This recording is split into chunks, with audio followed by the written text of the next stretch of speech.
À la une de ce journal, le ministère catholique d'évangélisation MICEF a tenu une conférence de presse pour annoncer la 14e édition du RIF. Grande semaine spirituelle initiée par la mission évangélique Sanctuaire du Christ le dimanche 4 juin 2017. L'évangéliste Kakou Théophile, leader de l'église évangélique Foursquare de Yopougon, a été ordonné révérend. En Angola, la Banque de Chine a ouvert une succursale dans la capitale, Luanda. Manchester United est le nouveau club le plus riche au monde selon un classement du magazine Forbes. Bienvenue, Madame, Monsieur, vous suivez la grande édition du journal sur Béni TV. Nous débutons en religion et nous parlons du MICEF, le ministère international d'évangélisation des femmes catholiques, qui a tenu une conférence de presse afin d'annoncer la 14e édition du RIF. Reportage. Le ministère catholique d'évangélisation des femmes, en abrégé MICEF, est une pastorale créée pour les femmes de toutes les conditions socio-professionnelles qui œuvrent depuis quelques années déjà pour contribuer à faire de la gente féminine des témoins de Christ. Et comme chaque année, le MICEF organise le RIF édition 2017, placé sous le thème « Femmes couronne de gloire ». Ces rencontres ont pour objectif de regrouper les femmes autour d'un thème fédérateur, qui sera comme une boussole, qui les guidera tout au long de l'année. Et c'est ce temps de formation qui touche aussi bien le plan spirituel, social qu'humain, à contribuer modestement, nous le croyons, à la construction morale, spirituelle et humaine des femmes.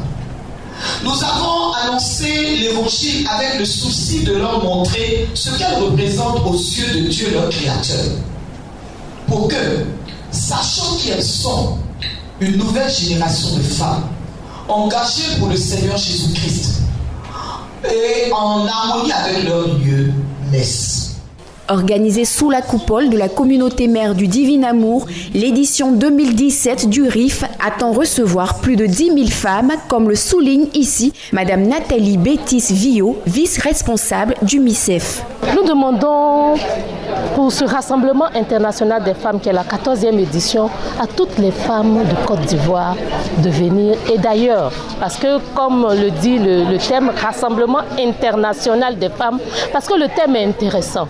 Le thème c'est femmes couronne de gloire, vite ton appel.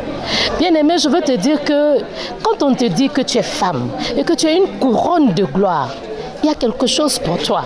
Il faudrait que toutes ces femmes se sentent intéressées, attirées par ce thème, parce que je pense que le Christ, qui est lui-même la couronne suprême de gloire, veut distribuer des grâces incomparables à toutes ces femmes qui seront là en cette année 2017.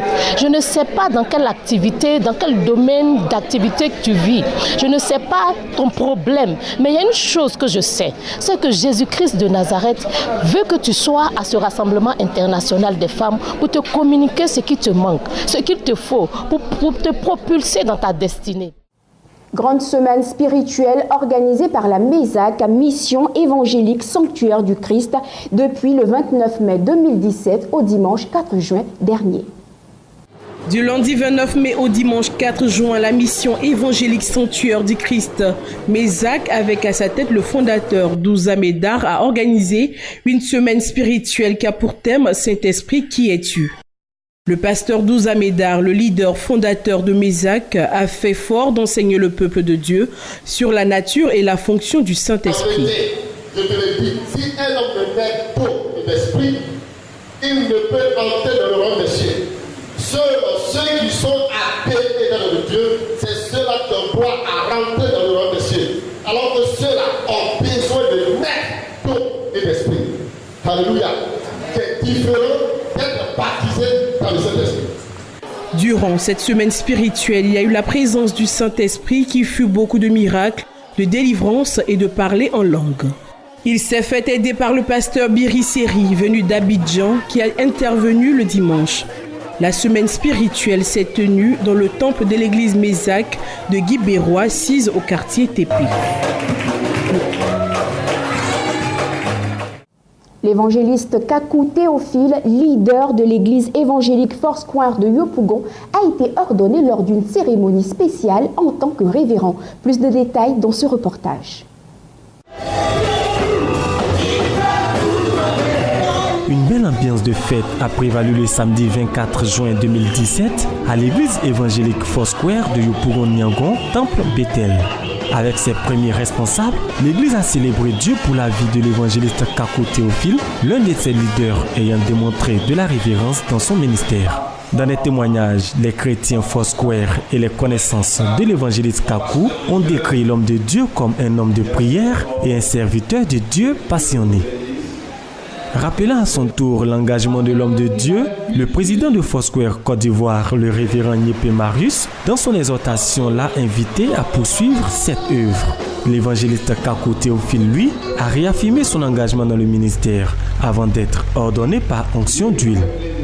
A présenté un modèle de service dans le ministère qui s'est dit oui avec les autres. Qui c'est bon qui dit oui avec les autres. Amen. On acclame le Seigneur. Et que ton ministère continue à être une source de bénédiction pour plusieurs.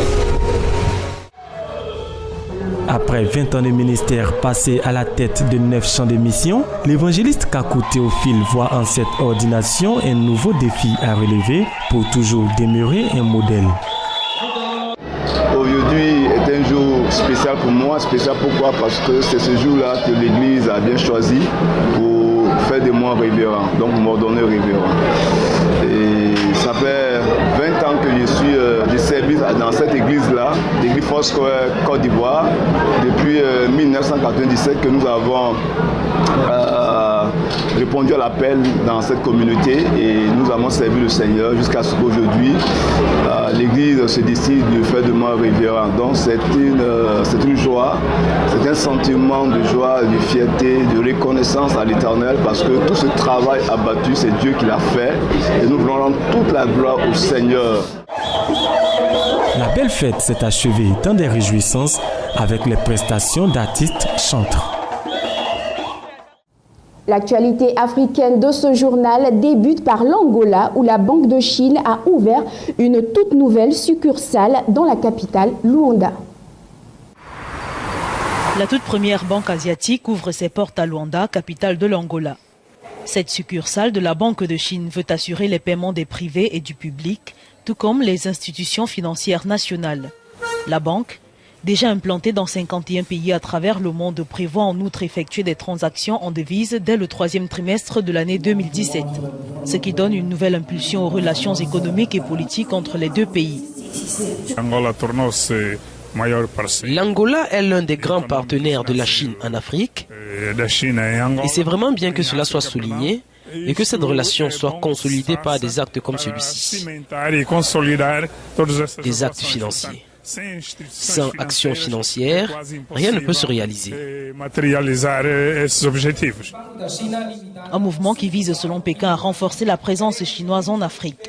Le pays a consenti l'an dernier à un financement de 4,5 milliards de dollars à l'Angola pour la construction d'un barrage hydroélectrique à Kakulo-Kababa dans l'état du Kwanza Norte. C'est un dossier criminel d'un autre temps dont la vérité a été longtemps sacrifiée sur l'autel de la réconciliation post-apartheid. Près d'un demi-siècle après les faits, la justice sud-africaine va pourtant réouvrir ce dossier au risque de raviver des blessures du passé.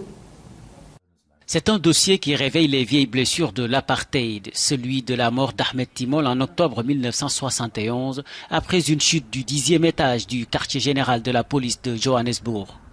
Presque un demi-siècle après, la famille du militant clandestin du Parti communiste réfute toujours la thèse du suicide. Je savais que ceux qui se faisaient arrêter étaient frappés, torturés, et j'étais persuadé que mon frère s'était fait tuer.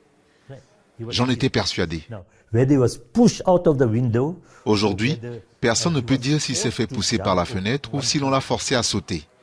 Mais j'ai toujours dit qu'Ahmed s'était fait tuer en détention policière. La vérité va peut-être enfin éclater, car après plusieurs années de combat, la justice sud-africaine a accepté de rouvrir le dossier. Une petite victoire pour le neveu d'Ahmed Timol, Imtiaz Kagé. L'objectif est simplement de faire en sorte que les résultats de l'enquête soient inversés. C'est important que 46 ans après sa mort, le monde sache qu'Ahmed Timol ne s'est pas suicidé, mais a été brutalement tué pendant sa détention. C'est important pour nous de préserver son honneur, son héritage. La première audience se tient ce lundi à Johannesburg, l'aboutissement d'un long combat, et la famille Timol espère que justice sera enfin rendue. À présent, la page internationale qui débute par le Japon où le Parlement a voté une loi permettant à l'empereur Akihito d'abdiquer en faveur de son fils aîné. Plus de détails dans cet élément. L'abdication d'un empereur n'avait jamais été envisagée. Le Japon n'avait même aucun mécanisme légal pour autoriser une telle décision. Akihito, 125e empereur du pays, devrait donc être le premier de l'ère contemporaine à rendre son tablier après près de 30 ans en poste. L'empereur actuel jouit d'un soutien d'une grande majorité des Japonais. Et cette situation peut faire peur au pouvoir en place, car un faux pas de ce dernier pourrait entraîner sa perte. En août dernier, Akihito, 83 ans, avait parlé à la surprise générale de ses craintes sur sa capacité à assumer ses fonctions en raison de son âge. Manifestement, si l'abdication est une grande première, un changement du mode de succession n'est en tout cas pas à l'ordre du jour. Il est nécessaire que certains éléments changent en fonction des époques. Mais il y a aussi un socle qui doit rester le même. Ce socle, c'est la succession masculine. La presse japonaise dévoile que l'empereur pourrait renoncer à ses fonctions dès la fin de l'année prochaine. La date précise sera fixée par décret. Ce serait alors son fils, le prince héritier Naruhito, qui prendra la relève.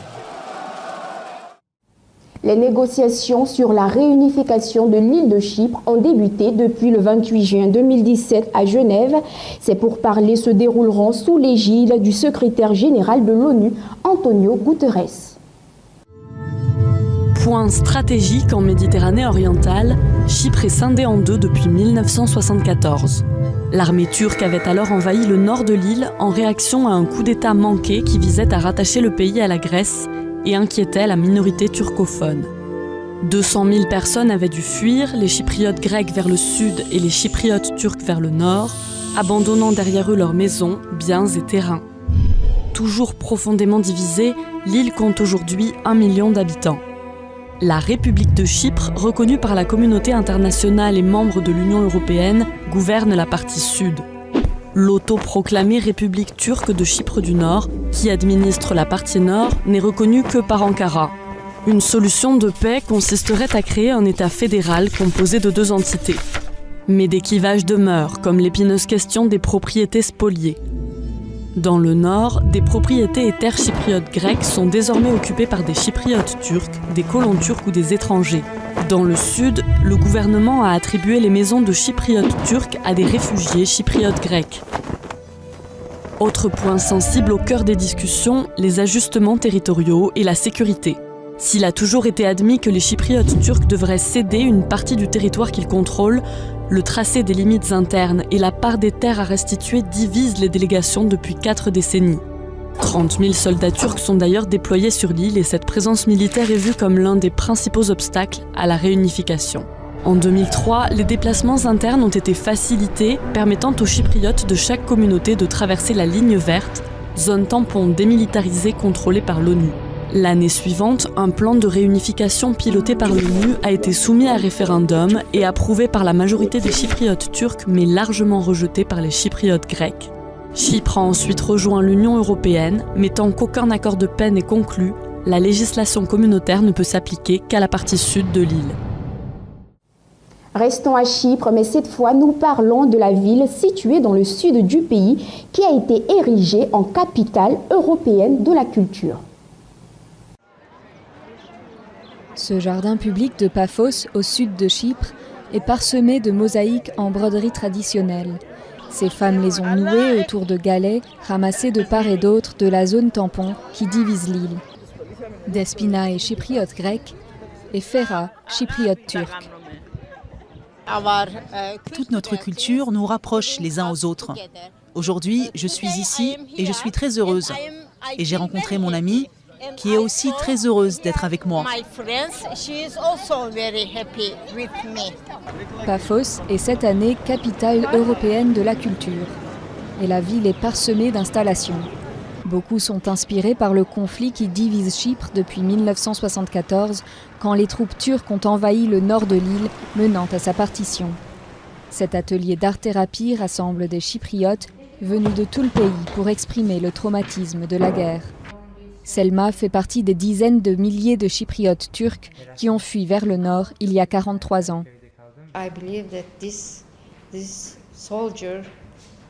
Je pense que ce soldat, quelle que soit sa langue, turc, grec, allemand, français ou ce que vous voulez, il se sent très triste et peut-être très coupable et très seul au monde. Mais j'ai dessiné ce soleil et ces oiseaux tout autour dans le ciel.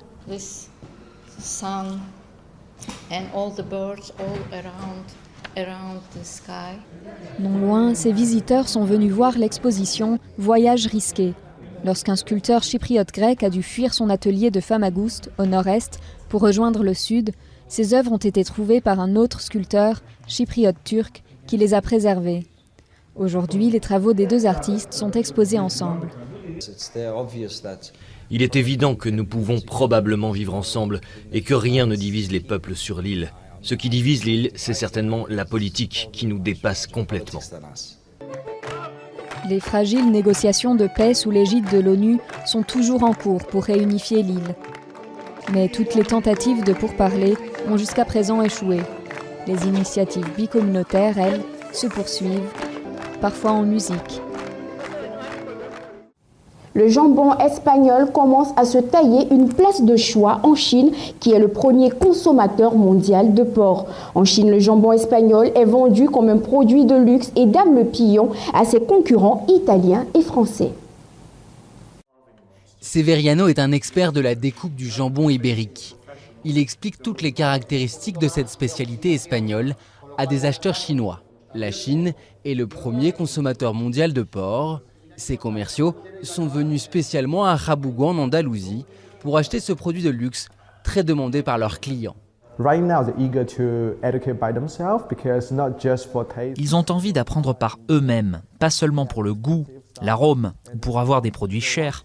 Ils veulent connaître l'histoire du produit. Dans cette cave se cachent les trésors de la marque Cinco Rotas. Ici, des milliers de jambons sèches, parfois pendant 3 ans, jusqu'à maturation. Depuis la fin des années 2000, une dizaine de producteurs espagnols ont obtenu l'autorisation d'exporter en Chine. Plusieurs dizaines de milliers de jambons s'y vendent chaque année, soit un chiffre d'affaires d'1,8 million d'euros en 2016.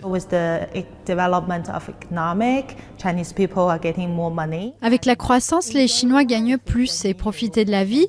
Mais c'est une nouveauté pour eux. Maintenant, ils ont envie de dépenser davantage dans les produits de luxe comme le jambon. Exportation oblige, les prix sont plus élevés en Chine, en moyenne de 10 à 20% de majoration et même jusqu'à 3 000 € pour un jambon haut de gamme à Hong Kong. Un produit cher que l'on trouve exclusivement dans les restaurants, épiceries ou hôtels de luxe. Pour conquérir ce marché, il a fallu s'en donner les moyens. Le producteur a embauché une dizaine de commerciaux qui travaillent directement en Chine. Si vous n'avez personne du pays qui vous aide à comprendre la manière de faire, les habitudes de consommation, ou quand et comment cet argent peut être gagné, tout peut très vite échouer. Pari gagnant pour Cinco Rotas, la Chine est désormais son premier marché d'exportation. Et pour pérenniser ce succès, l'ensemble des professionnels espagnols du jamón travaillent à la création d'une appellation d'origine protégée. Une émission de télévision en Afghanistan est devenue le poil à gratter des chefs de guerre et des politiciens négligents qui se retrouvent régulièrement épinglés à l'écran par des parodies de tout genre. Un métier à risque en Afghanistan. Ces acteurs tournent l'émission comique la plus populaire du pays, un programme hebdomadaire diffusé depuis 2 ans. Faire de la comédie ici, c'est comme tuer une vache en Inde, parce que pour les hindous, c'est un animal sacré. En Afghanistan, il y a des gens qui pensent que rire, c'est un péché. Mais il y en a d'autres qui nous encouragent et nous disent que faire rire les gens, c'est le meilleur des boulots. Dans ces sketchs, on parle corruption, insécurité, guerre. Sous couvert d'humour, ces sujets sérieux touchent le public qui n'hésite plus à s'adresser directement à l'équipe pour dénoncer des abus. Les médias, c'est tout ce qu'il reste de fiable aux yeux du peuple maintenant. Parfois, les gens préfèrent les médias aux institutions judiciaires. Des fois, ils attendent pendant des heures pour parler à un de nos collègues et lui raconter leurs problèmes. Mais un tabou tient toujours. Aucune femme n'a jamais participé à l'émission. C'est l'un des acteurs, Siar Matin, qui se travestit à chaque fois qu'un personnage féminin doit apparaître. Notre société n'est pas prête à accepter une femme dans une émission comme celle-là. Si on le faisait, la comédienne s'exposerait à énormément de critiques. Les gens n'autorisent déjà pas leurs filles à aller à l'école, alors comment ils pourraient accepter une femme dans une comédie? Plusieurs membres de l'équipe ont déjà reçu des menaces. Ils les traitent comme le reste des problèmes qui déchirent l'Afghanistan, avec humour et dérision. Et du sport dans ce journal, nous parlons du club Manchester United qui devient le tout nouveau club le plus riche au monde selon le magazine Forbes. Manchester United est le nouveau club le plus riche au monde selon un classement du magazine économique Forbes avec 3,69 milliards de dollars. Le club de football anglais détrône ainsi le Real Madrid qui a occupé ce rang au cours des 5 dernières années. Les Madrilènes sont désormais 3e sur la liste malgré leur 12e couronne continentale avec 3,58 milliards de dollars alors que le FC Barcelone pointe à la 2e place avec 3,64 milliards de dollars. Le champion allemand, le Bayern Munich, avec une valeur de 2,71 milliards de dollars et Manchester City, 2,8 milliards de dollars, figurent dans le top 5 alors que Liverpool, Juventus, Arsenal et Chelsea sont dans le top 10. Selon Forbes, la valeur moyenne des 20 clubs les plus riches de la planète a augmenté de 3% par rapport à l'année dernière à 1,48 milliard de dollars. En sus de revenus records issus des droits de retransmission télé, à l'image des autres clubs anglais, les Mancuniens peuvent se vanter d'avoir aussi pas moins de 20 contrats avec des sponsors. Toujours en sport, cette fois nous parlons de Saransk qui sera la plus petite ville du mondial 2018. Mais la cité, connue pour ses colonnes pénitentiaires, ne fera pas la folie des grandeurs. Le terminal sera juste là-bas, là où il y a l'excavatrice. Capitale de la Mordovie, Saransk aura bientôt son tout premier aéroport international. Un luxe pour la plus petite des 11 villes du mondial russe, mais un luxe provisoire. Ce sera le premier aéroport temporaire. Il ne sera là que pour la Coupe du Monde. Le terminal international sera démonté après la compétition. Le nouveau stade, lui, passera de 45 000 à 30 000 places une fois le mondial terminé. L'objectif, éviter les énormes et coûteuses infrastructures traditionnellement laissées en héritage par les compétitions sportives internationales. D'un point de vue financier, nous sommes l'une des villes les moins chères, voire la moins chère. Nous ne voulons rien construire d'excessif, seulement des sites que les gens pourront utiliser ensuite. Petite ville à l'échelle russe, Saransk, avec ses 300 000 habitants, a peu de contact avec l'extérieur et n'est pas une terre de football.